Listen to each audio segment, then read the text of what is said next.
देखा तो उसमें टीपू सुल्तान का एक अच्छा चेहरा भी दिखाया गया, लेकिन जब बात यहाँ पर आई थी तब हमने देखा था कितना ज़बरदस्त विरोध देखने को मिला था। अकबर की बात की जो सीरियल और कितना जो मूवीज़ बनी हैं उसमें उसका एक पॉजिटिव चेहरा दिखाया गया, लेकिन कई किताबों में कुछ और जिक्र सुनने को मिलता है। ऐसी एनसीईआरटी की किताबों में मुगलों का क्रूर चेहरा दिखाया गया। देखिए रोहित जी, बिल्कुल सही बात आपकी है।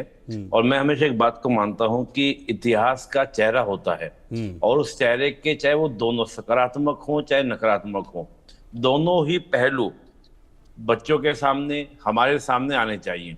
हम केवल एक चेहरे को लेकर और क्या है तारीफों में तारीफ पढ़ना शुरू कर दें, उनके पूरे कलमे पढ़ना शुरू कर दें कि हाँ भाई बड़े शानदार। हर शासक का अपना एक चेहरा रहा है और वो चेहरा अगर सबके सामने आता है तो उसमें दिक्कत क्या है, समस्या क्या है।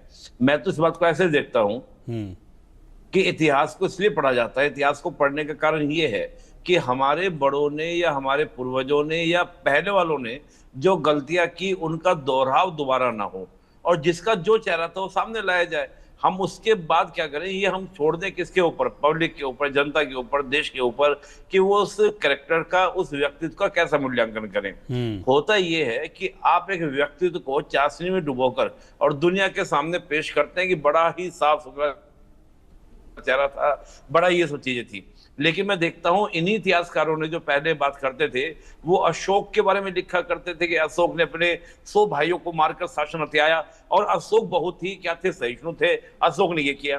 तो अशोक का तो चरित्र आप दोनों दिखा रहे हैं, लेकिन अकबर के दोनों चरित्र दिखाने में दिक्कत क्या है? आप क्यों नहीं दिखा रहे हैं कि चित्तौड़ में 30,000 महिला हो, बच्चे हो, बुजुर्ग हो, निर्दोष हो? केवल सैनिक की बात नहीं मैं कर रहा हूं कि जो राजपूत सैनिक चित्तौड़ में अकबर की सेना से लड़ रहे थे, केवल उनको नहीं मारा गया बल्कि महिलाओं को, बच्चों को भी मारा गया। तो ये चेहरा क्यों नहीं सामने आना चाहिए? मैं समझता हूं आना चाहिए। और इस पुस्तक में जिस एनसीईआरटी के चैप्टर की आप बात कर रहे हैं उसमें ये भी लिखा है एक बड़ी इंटरेस्टिंग लाइन जो उस चीज को कोई देखता नहीं है। लाइन क्या लिखी है कि वर्तमान में उन बातों का संबंध आज किसी से नहीं है, उसको जोड़ा नहीं जाना चाहिए। ये नहीं हो रहा है कि आज वर्तमान में किसी भी समाज में कि उस समाज के आधार पर यानी कि उस घटना के आधार पर आज के उस वर्ग से, उस समाज से भेदभाव किया जाए। लेकिन ये जरूर है कि वो सत्य जो है वो तो सामने आना ही चाहिए। और हम लोग तो बोलते हैं सत्य में जयते, और जब सत्य में जयते है तो सत्य की जीत होती है। तो जो वास्तविकता है उसको सामने लाने में क्या आपके साथ ऐसा होता है कि छोटी छोटी बातों पे आप